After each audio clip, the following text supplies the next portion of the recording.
A rapid-fire roundup of events you need to know. We begin the Empire State, where the New York Attorney General Letitia James has launched a legal salvo against Brazilian meat giant JBS USA.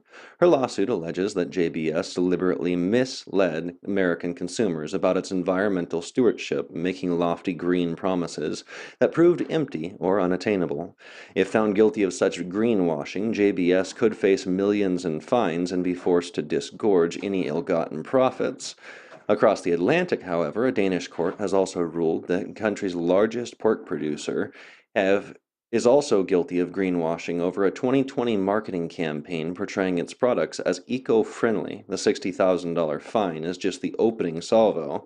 Environmental groups vow in a campaign to financially cripple the companies they deem harmful to the planet. What's also interesting about this particular one is that it's a vegan organization and group that's trying to do this, and that company is facing a originally $60,000 fine. The other company could be facing $50 million or more. So let's see if I can pull up that other article real quick on that one.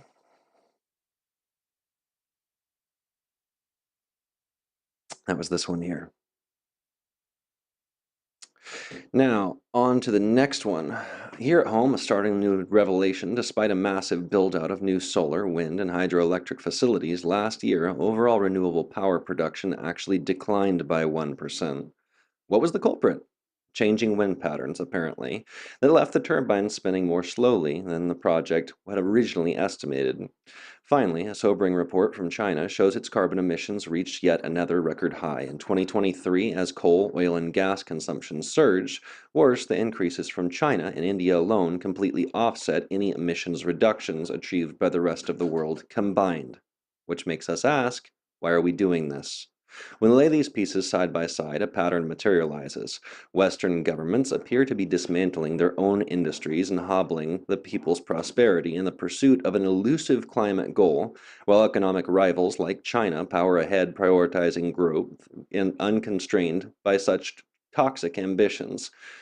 Now, I have to ask the question personally, is this really about saving the planet? Or is this climate change being weaponized as a pretext to control what we eat, when we have our power, and how we live our lives?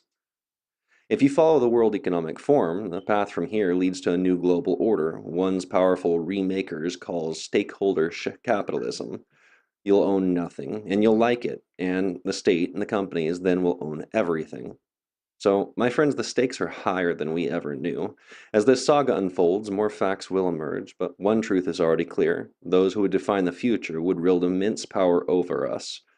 We better be careful on who we choose going forwards, especially in this year.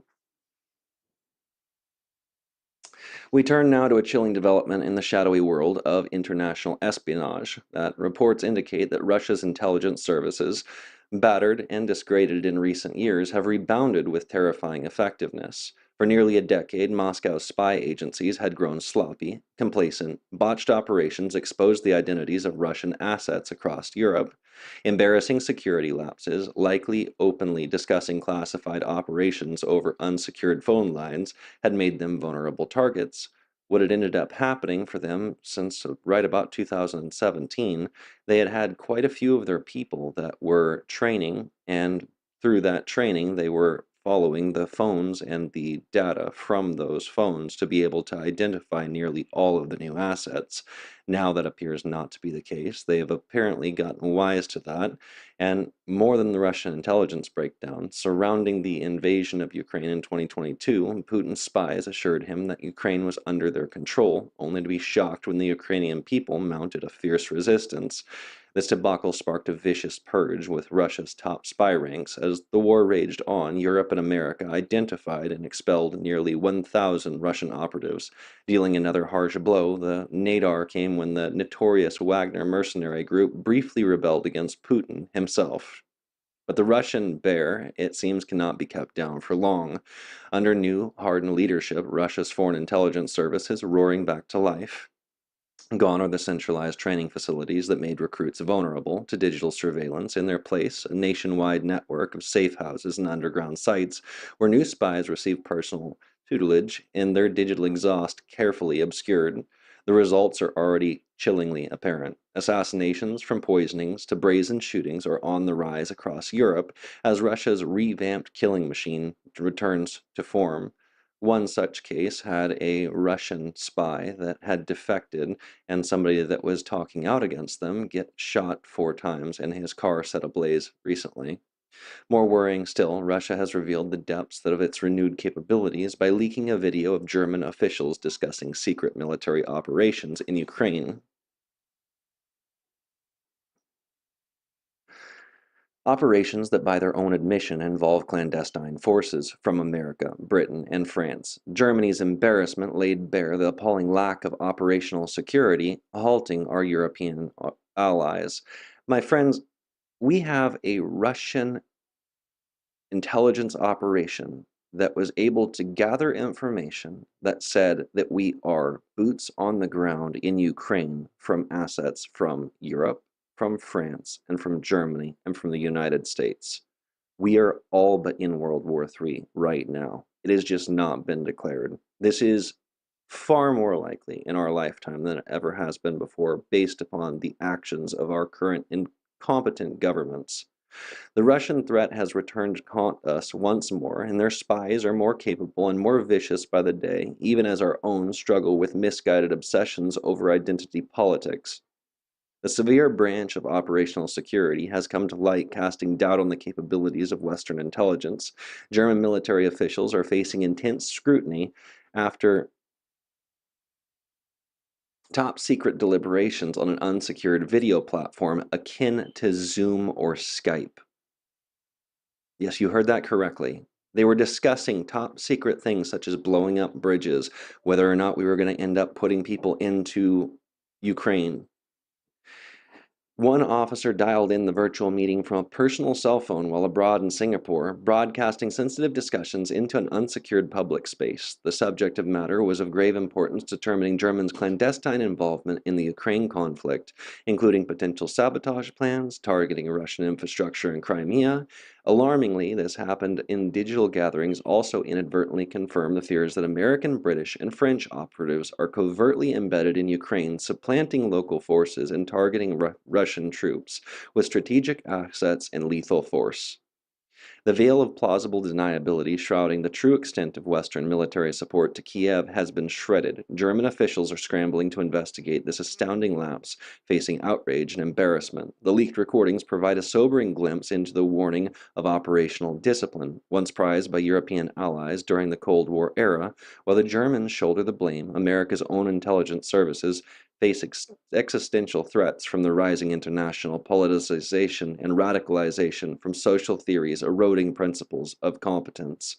This incident serves as a wake-up call to urgently address the vulnerabilities spreading through our defenses both domestically and across allied nations.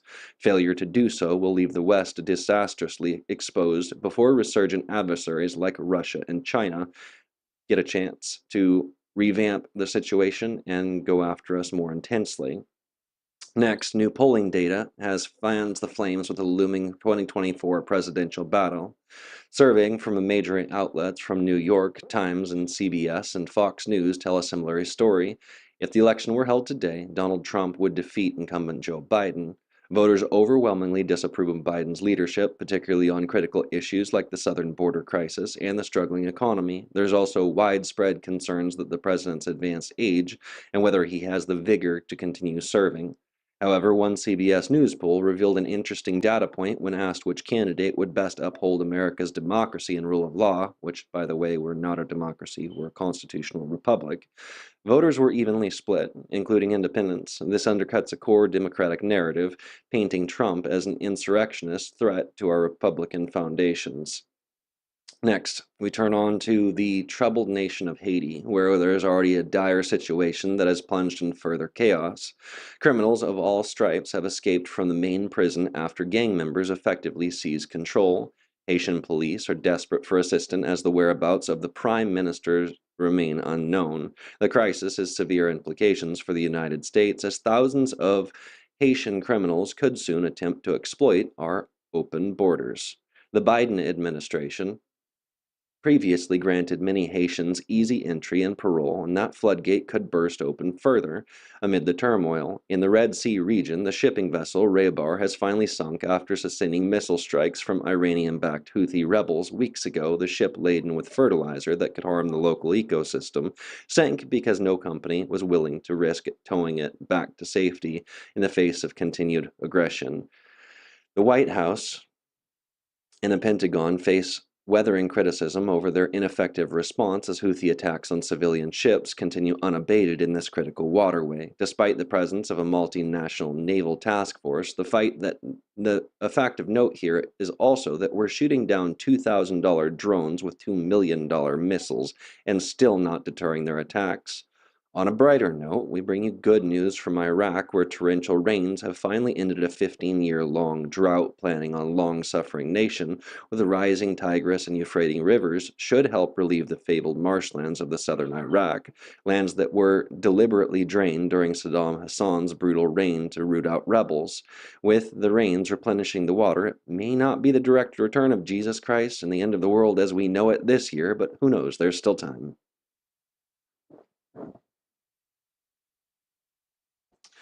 Finally, we delve into the tale of tragedy unfolding in the Lone Star Expanse.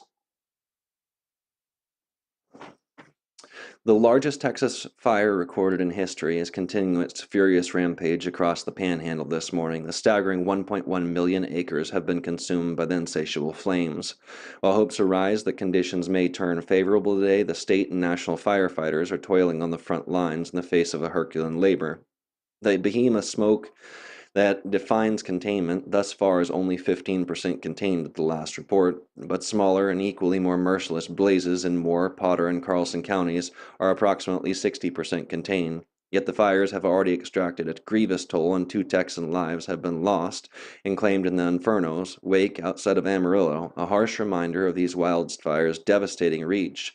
Amidst the tragedy, we saw solace that the courageous firefighters and the first responders have, by Providence grace, remained unscathed. As for the fire's genesis, around a grim allegation, a power pole previously was reported as having a loose wire and breaking, and that was supposedly the thing that started the blaze. A problem in the area also is about 85% of the livestock and cattle that is there is in those fire-torn regions. We do not know yet how many have died or are affected, as human life remains of the biggest concern.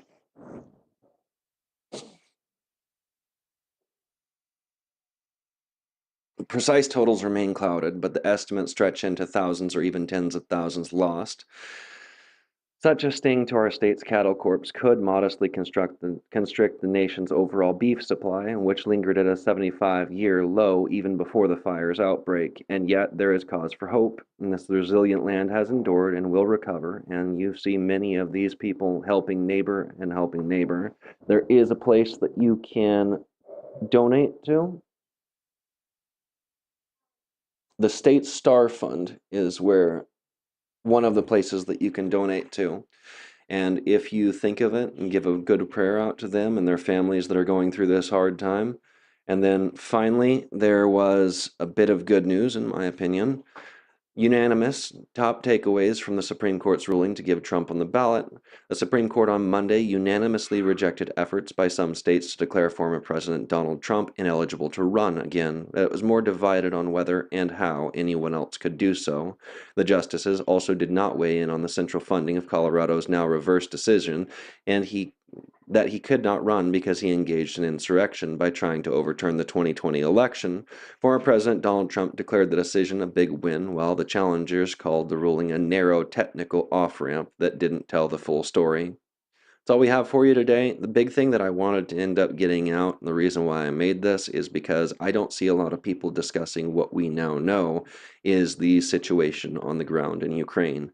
We have troops from almost all of the big NATO countries that are on the ground in Ukraine right now, and there was also a recent document released that showed that Russia is more willing now than ever in order to use nuclear weapons. There also was a peace deal that was on the table originally when this was getting going, whereby he asked that they did not have them join NATO. They could become part of Europe, but they could not have a standing army that was large. They could not receive weapons from any of the NATO countries. and they would grant peace. However, at the time, we thought it would be a great idea to say, no, Putin needs to be removed from power by any means necessary, and that appears to be why we're in this situation now. That being said, it is voting and polling season, so no matter what your mind is, I hope you go out there and I hope you vote your heart. That's all. See you guys next time.